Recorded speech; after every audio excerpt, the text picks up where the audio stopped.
নমস্কার। কবি আশিস সান্যালের লেখা কবিতা কলম। যে কলমে পদ্য লিখি, সে কলমে ছড়া। কলম দিয়েই হচ্ছে কিন্তু বিশ্ব ভাঙা গড়া। কলম ছাড়া রবীন্দ্রনাথ।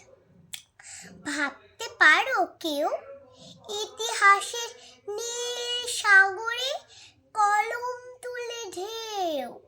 গান্ধী কিংবা সুভাষচন্দ্র কিংবা হো চি মিল, সবার হাতে কলম ছিল রক্ত ঝরার দিন। গীতা, কোরআন, গ্রন্থ সাহেব কিংবা বাইবেল, সব কিছুকেই দিচ্ছে আকার এই কলমের খেল। হচ্ছে জানি কলম দিয়ে বিশ্ব ভাঙা গড়া। যে কলমে পদ্য লিখি, সেই কলমে ছড়া। নমস্কার।